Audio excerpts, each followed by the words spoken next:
is the Sports Timeout Podcast. Welcome to the with main Jensen event. Maydew, Tony Karanko, and your host, Wes Underwood. Let's get ready to rumble. And let's get ready to rumble. No Ghetto Tacos sights and sound from this past weekend, but welcome into the Sports Timeout Podcast, brought to you by Jefferson's and Robert's Integrative Dentistry in Joplin. Go check out Robert's Integrative Dentistry, as they now offer teeth whitening and Invisalign. And if you're in the need of a brighter, straighter smile, call them today at 417-622-0404. Wes Underwood, along with Tony, and we welcome back in Jensen. Vacation, how was it? Much needed. It was awesome. Yeah. I don't really tan, so you can't see, but it was at the beach. Nice. I got dark. Yeah. What did you do this last week? I stand under the shade and I still get a pretty good tan, so that's what I did. That's great. Gonna go ahead and start off this week's show by talking to MSSU softball former infielder for Southern softball and now assistant coach, Miss Josie Tofpi. It catches me off guard because I just know her as infielder, but now she's Coach Tofpi, so check it out. And first up, we bring in former Southern softball infielder and now MSSU softball coach, Miss Josie Tofpi. How are you? I'm doing good. How are you doing? Not too bad. Just like I told someone earlier on the show, I'm looking forward to this rain, actually. Instead of wanting it to go away, I want it to come in. Oh, yeah, for sure. But first off, congratulations on the run y'all had last season. I told Matt Miller last week, it's crazy it had to end at home like that, but at least it was at home and you had great support from the fans. Would you agree with that? Oh, for sure, and it didn't end the way we wanted to, but honestly, if I was going to play the last game of my career, I'd rather have been at home, and the support from the Joplin community was just unmatched by the end of season. Throughout the year, great support from the community and, everyone in our area, but the end, when we were playing in regionals, it was just an unmatched feeling. The energy just in our ballpark was amazing. It's awesome. And next I want to talk about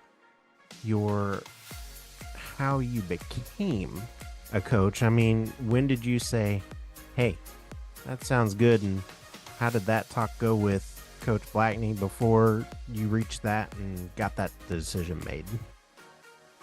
Yeah, so going into my last year of school and everything, kind of thinking about what I wanted to do career-wise after I graduated, and, that's something we all kind of were doing at that point in time.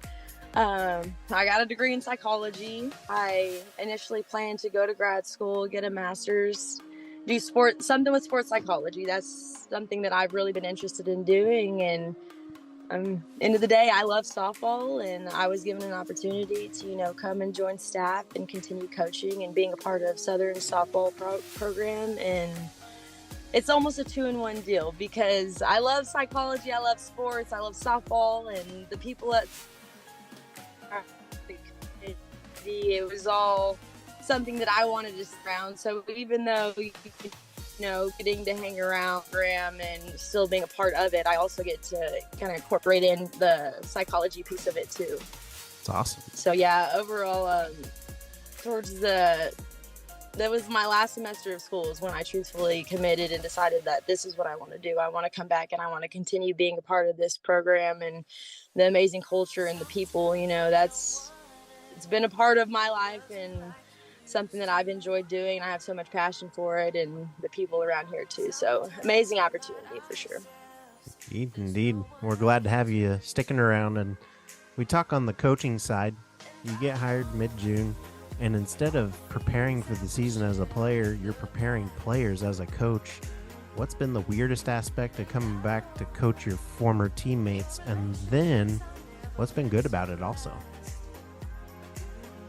Yeah, so I get this question a lot, actually. truth be told, the only thing weird to me about it is not being on the field, actually, going out there competing and playing. But transforming into a coach, on the other hand, with teammates that I've played with in the past, to me, that's not weird, because at the end of the day, we still want the same thing. We still share that passion and want to go out and compete and do it together. And like that's something that I'm just carrying over. And nothing really changes other than, my role, my title. But I think it'll be really cool. I'm looking forward to it. And, up until this point, it's been amazing. The good things that come with it, I've been a part of this culture and this program for the last 5 years, and I know what it's about, and I know where we're trying to go, and I still share that same passion. Even though I'm on the other side of it, I'm still learning through the girls that I'll be coaching and working with, and then, also from the coaches that I was coached by and now working with. It's awesome. It's awesome. And do you get to participate in the scouting side of things already? And if so, how's that process going? Yeah, so I've been out recruiting this summer, and it's been fun. I mean, you get to watch softball for a living. I couldn't think of anything, more fun or better to be doing during my summer. That's what I'm trying to find players that, yes, are talented, but at the end of the day are good people, and that will fit in with this program well and help keep building towards, our goal and what we believe in it and what we've been working towards all this time. I think that's really special, because I've been a part of it myself, and I know the standard that we hold. I know, our culture, our family camaraderie, like that's such a big thing in our softball program, and just going out and being able to just add to that and, look for that in other players as well. It's special. Awesome. And last question here, what are you looking forward to most about this upcoming season? I think, starting out coach, I'm excited to see where this program's gonna go after it. Even though I'm not on the field with them, I'm still gonna be a part of it. I'm excited to take on a journey with the coaches that I said earlier, that I played for, now joining in staff, and us continuing to work together, to reach those big goals that we've set. And biggest thing is just being back with everybody, and we'll have new girls coming in, and just continuing growing from the start to the finish of the year. I'm really looking forward to it. I'm excited. Awesome. Well, congrats on being back as a Lion. We look forward to seeing an active dugout from you this upcoming season, because you had a little bit of energy going into games too. So, and we really enjoyed it as fans as well. So. Oh yes, I'm excited about it. All right. Thanks for coming on. Take care. All righty. Thank you. And great for her. Looking forward to next season with what her and Coach Blackney can do together. And moving on into the WNBA, now we get to the serious stuff. And we go and we talk the Aces. They have a lot on their plate right now. Candace Parker undergoes foot surgery. Timetable's uncertain. It was a successful surgery, but don't know if she'll be there for the playoffs. There's a lot of questions there. But yeah, I mean, she played on a fracture up until that surgery, and that's crazy. Even more crazy, now Williams could be missing some time as of Tuesday this week. She had 9 domestic battery charges. 5 of them are felony charges, multiple domestic battery by strangulation, and then coercion with the threat to use physical force, and is that league high? Yeah, I don't know. Assault with a weapon. That's a stat you don't hear every day. Yeah. At least she can't say she doesn't hold the record in the WNBA now. That's crazy. But yeah, to lighten the mood, they get to go to the White House in August. But like I said, their plate's full. My question here, does the number 1 team in the WNBA make it a repeat performance, or do you think another team stops them, and who, from all this distraction going on, they kind of get out of there? Jensen, we'll start you, and then Tony. Yeah, I don't know. I still, even with all of this, I feel like the Aces can still pull it out. They're just such a strong team. But they do have a lot on their plate. And if any team is to beat them, I'm going with the Liberty all the way. Oh, So, absolutely. but I hope the Aces win. I like the Aces. I love Asia, so I hope that they pull it together. But I know that Williams has been, I think she's been out for like a back injury, so Yeah. she hasn't really been giving minutes. A So back injury. yeah, right. But so I don't Very think good that's on like a that. huge loss. I mean, the drama and all that comes with it, the Yeah. distractions. But as far as playing time, You don't think it will take a mental toll on the team, all the questions that they're going to receive? I think it will for sure, but I think on the court, I don't think it'll matter as much because like she wasn't playing in the first place, so like the chemistry isn't messed up on the court. Okay. Okay. Tony? Yeah. Um, after my research, I'd probably agree with that. Yeah. You know, not them, the Liberty. Absolutely. Dude, the Liberty, I mean, they're pretty good. Yeah, We'll put it out there. I agree. Next up, we go ahead and move into the NBA and we'll talk Bronny James. I mean, wow. Like, I'm flabbergasted here, to be honest. I mean, it's crazy. LeBron's son was just at practice at USC, and then he went into cardiac arrest. I mean, DeMar Hamlin fans, that's who it automatically went back to for me. But DeMar Hamlin fans know what that's like watching that happen just in a closed practice. Now your teammates get to see you go down like that.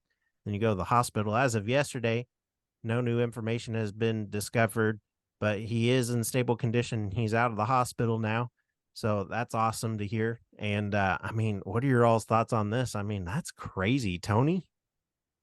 Well, the conspiracy theorist in me is automatically, where my brain's going. Um, that's where I think it really is. Honestly, that's where I think it's at. I just find it to be a way big of a coincidence. Obviously, I hope the Jameses are doing fine. They can Yeah, recover fine, and I wish him to get speedy recovery. But absolutely. very suspicious. You got these, I would say, elite level athletes. I'd say if you're playing D1 basketball, you're elite level. Yeah, So in my opinion, that's not normal. And all of a sudden, for it to be happening a few thousand times across not the nation, the world, it's a pretty big coincidence. So um, that's where I'm going to stand on it. And like I said, I just hope he recovers fast. yeah. Us too. Jensen, your thoughts? Yeah, if I'm not mistaken, I think that wasn't there a player on USC, a basketball player that had suffered cardiac arrest last year? I think that's the team it was. I don't remember who it was, but I do remember the story happening. I'm pretty sure it was USC. So I think that's something that should definitely be on the school's radar. Yeah, But shout out Yeah, to that training team because obviously Bronny, I just got a notification on my phone that he was released from the hospital. So the fast action is like means the most in those dire situations. So absolutely. it sucks that they even have to be put in that situation, like the training team, but sure. that's what they're there for. But yeah, well, it's good to know that they have a qualified training team, and I'm sure they've been like after the DeMar Hamlin situation. I guarantee you, training teams across the nation and probably even the world, did a refresher on what's the steps that they need to take in case of this happens. Especially due to the spike in cardiac arrest happening in sports across the world. Yeah, it's crazy. And on that note, we now talk NFL and we talk the Bills and Stephon Diggs as he cleared the air on Wednesday, saying their focus is on winning. This coming from all the speculation of his unhappiness to his team and coaches when asked about his lack of participation in voluntary and mandatory workouts. After the absence was not addressed, he said it was a family matter and it's water under the bridge. Do you guys buy his comments or not? Tony? I mean, apologize. I'm sure there's something else going on. I'm sure he was upset with somebody in the organization, and he was trying to make a statement, trying to give him the cold shoulder. I'm glad that they got it figured out. He's way too talented to do that, and I'm glad that it wasn't due to money. But also, I'm all for players getting the most amount of money that they can, because the lifespan of a football player isn't the longest career you can find out there. So Yeah. Vincent?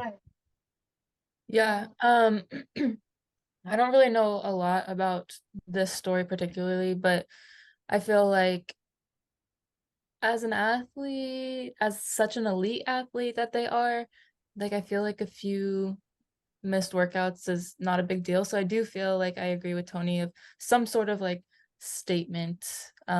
Because I feel like players aren't really heard unless they go through extremes like that, unfortunately. True. So yeah, and for him to say water under the bridge means that whatever happened was taken care of. And Yeah. Yeah. Next up, got a chance to catch up with our next guest, Mr. Daniel Sperry with the Kansas City Star, and we talked part 2 of will Sporting or the Current make the playoffs. Take a look. And our next guest we bring into the show on this week's episode, and I'm sad we didn't bring him in sooner, but it's Mr. Daniel Sperry. How are you, sir? Doing good, man. Thanks for having me on. It's great to chat with you guys. I say you guys, but normally it's someone else too in there, but it's also always great to chat with you, Wes. Hey, we appreciate it, and I appreciate it as well. Definitely going to be a long end of the season for both teams, and we're going to get talking about that. Yep. Be talking Sporting in the Current, and both had really good outings in the Cup games last week. I want to talk Sporting match first. They honestly look great. And then held the top team in the MLS to 2 goals. I mean, they got that own goal in there too, and handball and all that jazz. But yeah, everything that just happened and kept going wrong for both sides. And then eventually it ended up in that PK situation with 10 guys on the field for Sporting throughout the most of that, though, too. I want to talk Polito first off. Should that penalty have been called before his headbutt, or do you think they got it right? Yeah, I don't. There wasn't really much beforehand where I felt like, oh, if they call this, then maybe this situation doesn't happen. It's what ultimately, when you're a player, man, you've got to ride out the situation. You've got to figure out a way to keep your emotions in check, regardless of calls, regardless of what the player does to you after a foul like that. Like, you fouled him, he's going to push you. I don't know what else you expected there. So I don't think he necessarily meant to headbutt him, but jumping up in the manner that he does, like, getting in someone's face, you always run that risk of potentially making contact with your head. And if you make contact to their head, guess what? You're gone. That's the rule. It's in the game. Any sort of contact to the head or neck area is an automatic red card like that. Especially in that manner. So it's frustrating that he let his emotions get the best of him in that moment. We haven't really seen fiery Alan Polito, and I guess I feel like I'm a little bit surprised that moment set him off. So I don't know if there's some other stuff going on beforehand, but Alan has usually been a very calm, collected, has his head about him kind of player on the field for Sporting so far. There are times where he puts in a tackle and all that, but it seemed a little bit out of character for him. So I was a little surprised by it, taken back by it, but man, it's one of those with him where I'm just like, why'd you do it? What got you to the moment where you felt like you had to do that? Well, and I think maybe the night before got to him a little bit. They were playing FIFA live on Instagram, and I caught some of that. And I think he lost to Gotti Kinda. I wouldn't. Gotti, see, here's the thing. Gotti's brilliant. He is so quietly smart and knows exactly where everything is at all times. Doesn't surprise me. He's pretty good at FIFA. Yeah, that's awesome. But anyway, do you think that this affects Polito down the stretch, having to sit out for a game, or do you believe he'll be okay after all that? I think it's frustrating for Sporting's perspective. The whole reason, one of their big marketing polls was Polito against Chivas. Regardless of all the contract rumors recently, this is former team. Polito literally sued them. for money that he didn't get from the transfer to Sporting Kansas City.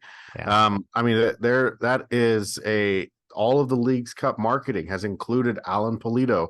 They had this whole graphic where they showed Alan Pulido half in a Chivas jersey and half in a Sporting jersey. I think it affects them in the short window and the short sighted. Ultimately, he did receive a 2-game suspension for it. He will not play against Chivas, and he will not play in the first knockout game if they happen to get out of the group.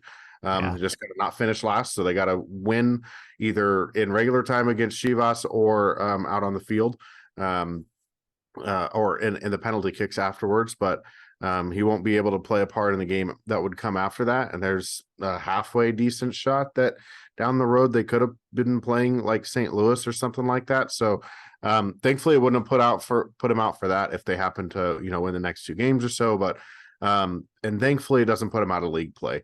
Here the worry too is that, okay, maybe he this happens and he only has 1 Leagues Cup game to serve the suspension. And let's say Sporting finishes last and crashes out. Their next game is until August 20th, and he is not suspended for league play.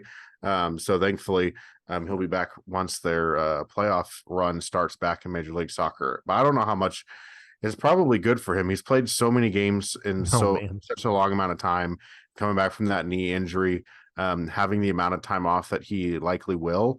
I think is probably a good thing for him in the long run, but also, you want him to be out there on the field. You want him to be, if you're in a competitive environment and a competitive game, like these Leagues Cup games are, you want him to be out there and playing. And so, there's 2 sides to it, but I think ultimately, it's one of those things that happens in the sport. He's paying his dues for it. And, in a couple of games here, we'll have him back on the field and Sporting will be looking mighty fine again.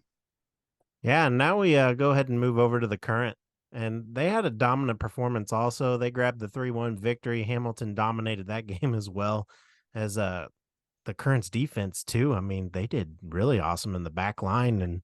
But what did you see them do different against a team they were tied with match-wise this year? I mean, most recently they lost to him 2-0 back at home in May. So, I mean, that was honestly incredible to watch that. Yeah, they possessed the ball. That's something that they didn't do against Louisville. They've really managed to build up. I think you could probably go to my Twitter timeline, not to be like shameless plug, but find me on Twitter. But you could probably go to my Twitter timeline and see the passing maps that came out of the match against Louisville, which was the previous match for this, and the passing map against Houston. The way those passing maps work, the amount of passes connected between all the players, and the way the formation is set up should look kind of kaleidoscopy, right? You should see triangles almost everywhere between players, and that was the case against Houston. You saw lots of passes being connected between the lines, passes from the defense to the midfield, both centrally and out wide. You saw passes from the defense to the wingers on the overlaps. So you've got this nice big kaleidoscope, and you get to the one against Louisville from the game before, and you see there's a couple of lines and there's a ton of not interconnected lines because they weren't connecting passes as a team. They possessed Houston. They kept them under pressure a lot. For the first 20 minutes or so, I think they were a little bit wasteful in possession at times. Like they were electing to shoot or play across maybe a little bit too quick at times. And I think Jenna Weinbrenner was one of the culprits for that, I think she got too antsy trying to make something happen on the ball in those first 20 or 30 minutes of the game. It led to a couple of turnovers, led to a couple of dangerous counters for Houston. But as you said, the defense did really well and mopped that up. The 1 goal Houston scored was a beautiful goal. You can't really hold that against anybody. It comes out of nowhere. Good shot. Here's your plaudits, right? But the Current after that, they locked up shop and they started controlling the tempo of the game, moving Houston left to right. They started controlling the possession, made sure that they had the ball and Houston was chasing the ball. And ultimately, the way the match went out turned into a very dominant performance. That's how you play dominant in a possession style. And that's something that Caroline's game of keep away. Yeah, it is. And you tire teams out so hard when you do that. You could see Houston at the end of that half, you're in stoppage time. they collapsed in those moments because they were dead. They were making mistakes and overcommitting defensively. You have the defender that overcommits on Michelle Cooper for the first goal. She turns her, cuts back inside. That's how you get the goal there. You have defenders that overcommit in other areas. And they're gassed. They're tired. They're going to make mistakes.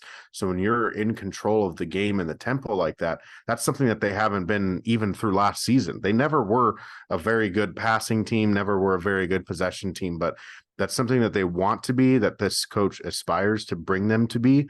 Yeah. And Saturday night was the first time we've actually seen them carry out that vision. And so hopefully that carries well in the future. But ultimately, it was really the midfield in that game was so dominant in possession that it really created that general dominant performance because it allowed them to pressure everywhere else. Yeah. And on that note, my final question here, we're going to do sporting and the current playoff predictions. So, do you believe both teams can overcome the obstacles ahead and make the playoffs? For SKC out of their playoff spot by 2 spots right now on the table? They need 3 points to get there as of now. They have a shot at 27 points to earn for the rest of the season. They don't have to win out, but they do need results in every match. Yeah, I think it's possible for sporting for sure. I think they've got to figure out, they've got to start winning games. So they're in every game that they play. They have been in every single game that they've played since May. They've been, by the eye test, one of the better teams in the league, but they keep having these moments that are they're losing it on the goal scoring side. They're scoring these goals, but they're giving up very simple, very easy, very manageable goals. And if they don't cut that out, I would argue that it's arguably too late.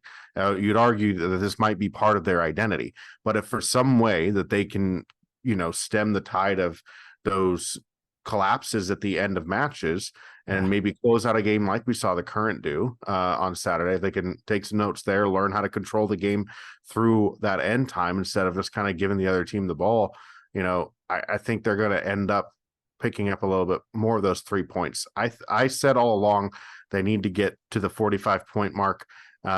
They've only picked up 2 points in the last 4 games. That's not good, and so they're going to have to pick it up and get out of that. But I think it's possible, but it's going to be a pretty tall task for them. Yeah, pretty tall task indeed. I mean, and then on the Current side, do you think that this cup play could be that spark for them to push through? I mean, they've got 6 points back currently, but they're also dead last. 3 points would be huge here when they resume. Also, the possibility of earning a free 3 points in cup play, from what the players have said and what I've heard there. They have the potential of gaining 24 points if they add in the cup win, in which they are currently 3 points back of Louisville in that matchup bracket there. So everything in consideration, taller task here, but can they make the cut? They probably, if you look at the two teams and you say, tell me which one could have the potential to win out, it would be the Current, in my opinion. I think that they have a better roster. They have a roster that, in comparison to the rest of their league, I think is one of the best. And when they're all playing, they're all healthy. And if they continue to play in that dominant possession fashion that we saw from them, they're going to win a lot of games. They're going to score a lot of goals. And if the defense can continue to be a rock solid, then I think they're going to end up picking up a lot of points down the stretch. Of course, the Challenge Cup stuff is always going to be separate from the league, so you won't get those. If they win on Saturday, points don't help them out in the league playoff race. But in terms of the Challenge Cup, it provides them extra games to get right. And I think that's been the biggest thing right now, is a window where they need to get right with the majority of their team, because it's a lot easier to plug a Dabinia into an already functioning team than try and have a team learn how to function without, with Dabinia in there.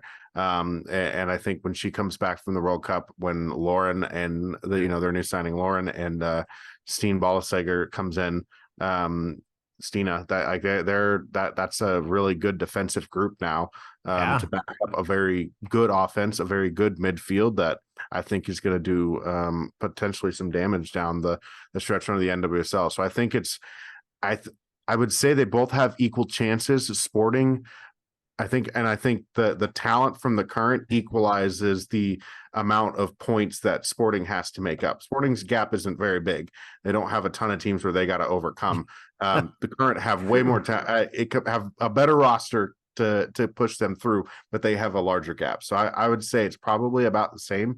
You could expect either of them to do it, but so I weird. think it's going to be hard. I think it's still going to be hard. And as much as I say, yes, they can do it. I believe they have the talent to do it.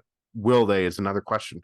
And that's been a problem for both teams this season, is not living up to the potential of what they have on their roster. And I know they've had ACL injuries, but they could potentially bring back Glass and Lavoisier towards the end of this run. Yep. That definitely could add it already does add a lot of depth to that bench. So, yeah, absolutely. Yeah. Lavoisier was in practice this week. There's a chance that she might be ready by either make the bench or potentially start getting some minutes in the final group game for the Challenge Cup next Saturday. They changed the date on us, so next Saturday. But yeah, that's they're getting healthier, continuing to get healthy, and that's a good thing it's a good problem to have. Yeah. Well, we appreciate you coming on, and thanks for your input. As always, it's a pleasure, and have a great, safe rest of the week. Yeah, thanks. You too, man. Thank you.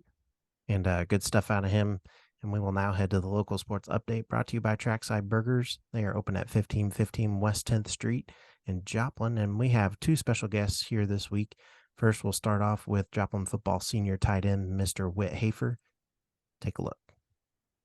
And I welcome in Joplin football senior tight end, Mr. Whit Hafer. How are you, sir? I'm good. How are you? Not too bad, not too bad. I bet you're not too upset about the summer coming to an end, to be honest, for the heat and all that jazz, but... No, not really. But football season's right around the corner. Pretty pumped for that? Yes, sir. Yeah, all right. Me too. But before we go get into this upcoming season, I'd like to talk off-season. You had a bit of an exciting off-season. And first up, I'd like to talk about Mizzou. Can you walk us through your offers from other teams and then what led you to your decision to play football at MU? Yeah, so after last season, I wasn't sure how I was feeling about playing, and ended up getting some interest from coaches, and then the Iowa State coaches actually came in, and one of them watched me practice basketball, and that really got me interested. And so I decided I was going to play my junior season, and playing and picking up offers from Mizzou first, and then Iowa State, Kansas, and K-State from there, and some others. And went through that, got through the season, didn't think much of commitment at that point. Went through basketball season as well, trying to stay focused on what was at hand, and got to the spring and finally had a moment of, okay, I'm feeling that pressure of, okay, you need to make a decision, because the recruitment was a lot of stress for me, but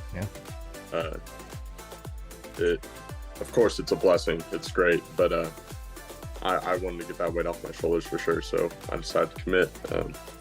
Mizzou just felt like the right place. Absolutely. It doesn't hurt that your dad's an alumni there and great basketball player at that, so. Yeah, for sure. Next, I want to point out, not only did you go through those decisions, but you were the first addition to the class of 2024 recruits. Does that mean anything to you? Or is it just one of those moments where you're like, you just said, okay, it's out of the way? Yeah. I mean, I did want to get the pressure off my shoulders, but I definitely knew I wanted to go to Mizzou. At that point, like, I didn't think going on visits anywhere else was going to change my mind. It just made the most sense, and it's definitely where I wanted to be, had relationships built.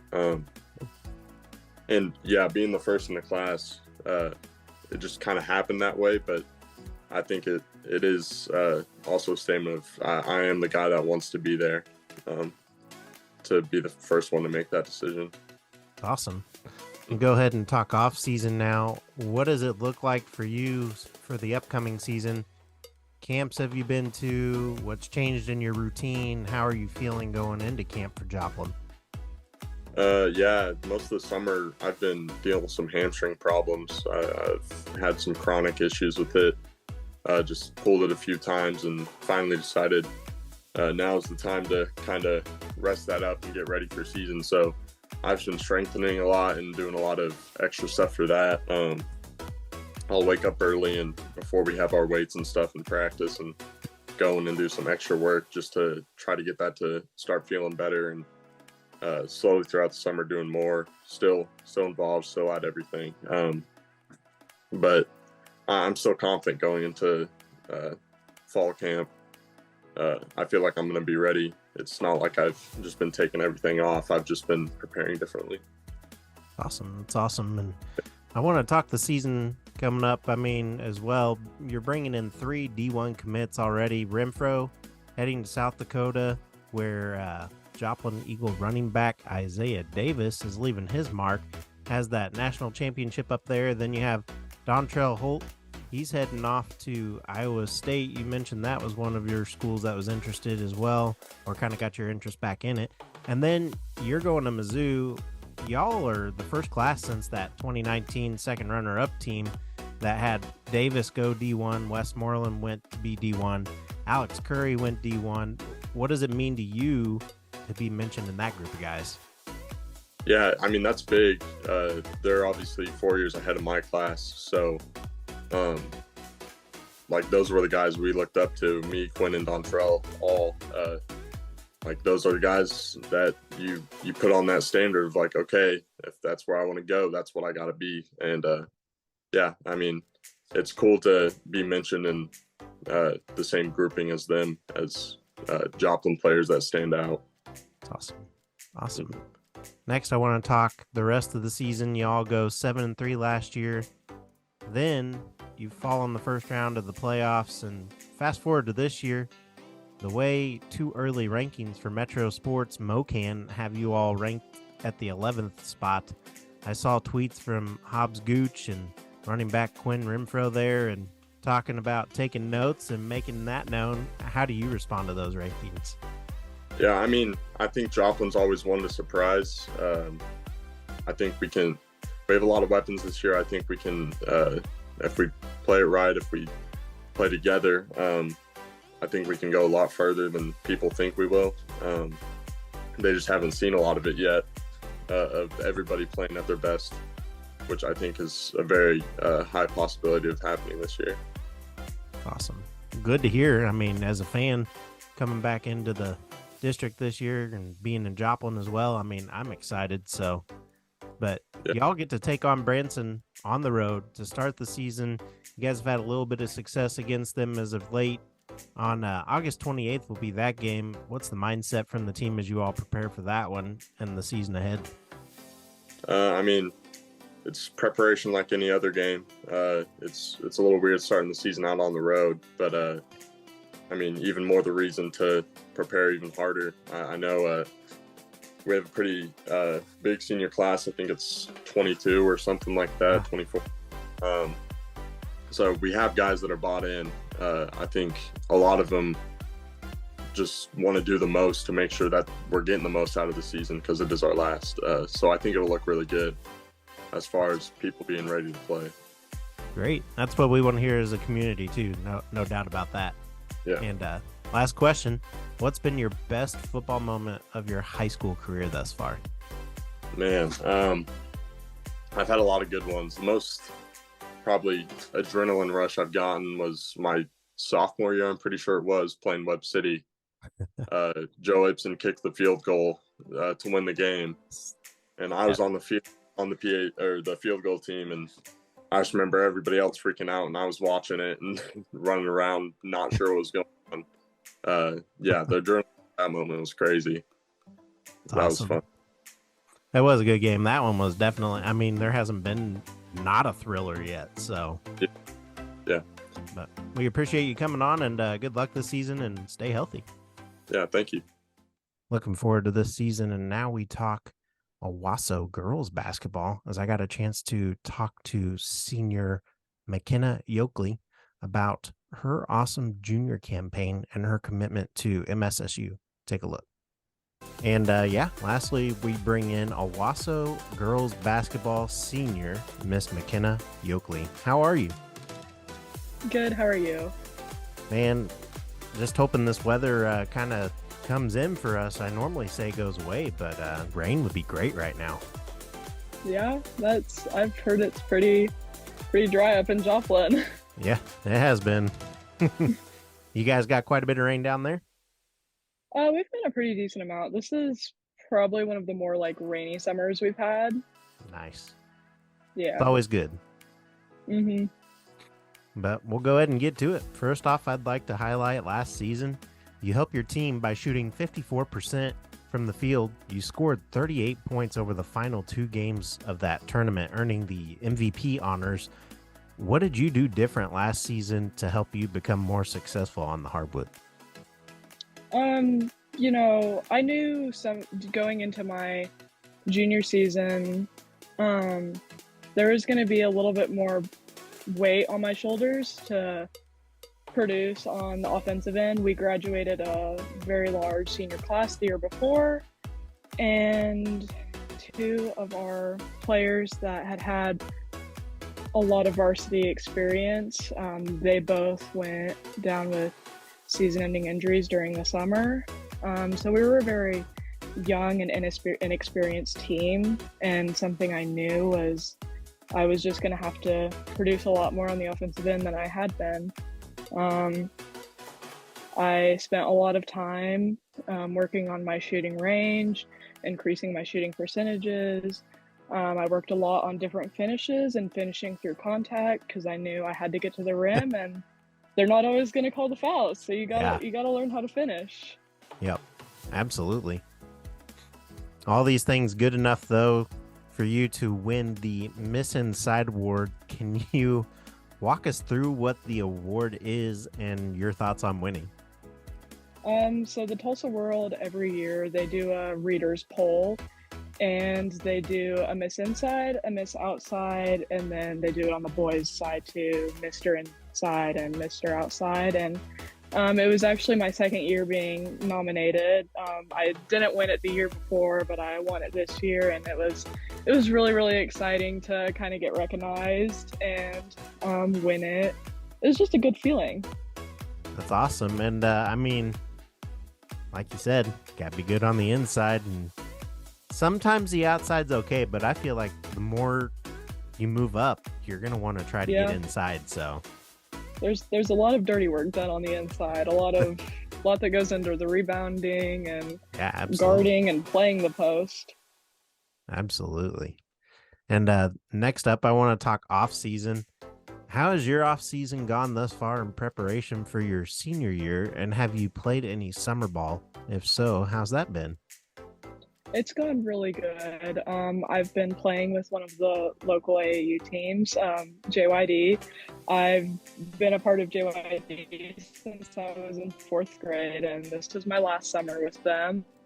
I spent a lot of time working out with them. I've worked out with my school team 4 times a week, then JYD workouts twice a week, and then the skills training either once or twice. Just put a lot of time into bettering my game for my senior year. Awesome. Sounds like it. I mean, you mentioned that it's your last summer with the travel ball AAU team there. I mean, is that kind of surreal for you? It's a very weird feeling. I had my last tournament a couple weeks ago, and that was kind of the first of the last. And so it was a really weird feeling, but it's also exciting to know like the next chapter of my life that I'm going into. Awesome. And well, you speak of that next chapter. Good transition here. During this offseason, you also chose your college that you'll be playing at as you commit to MSSU. First, how does it feel to have that decision done? It's really, really exciting. It's a little bit of a relief, but I'm more so excited to have that decision made, and I'm excited to watch Missouri Southern over this next year and make it to as many games as possible. And it's just a really great feeling to have that decision made, and I can focus on my skill development and winning a state championship at Owasso. Awesome. Good goals to have. And then second, how did you come to your decision, and what was the process like for you on your college ball? The three biggest things for me were the relationships and culture and the climate of the team. I spent a lot of time developing a relationship with the entire coaching staff at Missouri Southern. I went to a lot of games and just spent a lot of time trying to get to know them and their program and how they interacted with the players. And I think it'll be great for what I want to do. I think we're going to go win some championships. I think we're going to win a lot of championships, actually. I think Coach Porter will be great for my skill development. I think I will learn so much from the coaching staff. And a bonus is I have family in Joplin, and my dad actually graduated from Missouri Southern, so his grandparents still live really close to campus. So that's awesome. Another really great thing about Missouri Southern. So my family will always be in the stands, and you can't complain about that. No, you can't. And how do you see yourself fitting into what Coach Russell has built at Missouri Southern? I mean, Coach Russell and Missouri Southern, they have a reputation to win. I think that's great. I think my versatility, and I love to push it in transition, and I think that'll fit in great with their system. I can play the 3-4, maybe a little bit of 5 compared to a smaller opponent. And I think that'll be great. It's awesome. All right, last question here. I hear you're a Swiftie. And yes. So what's your favorite song, and does it make your pregame list? And did you make it to the concert in Kansas City? This is a hard question. I would have to say my favorite song would probably be My Tears Ricochet. It's a little too slow to be on the pregame playlist. Taylor just doesn't really cut it for pregame. Love her, but she's just not quite on the pregame playlist. And so not even Bad Blood? Probably not even Bad Blood. Oh, man. Yeah. That one I could go to.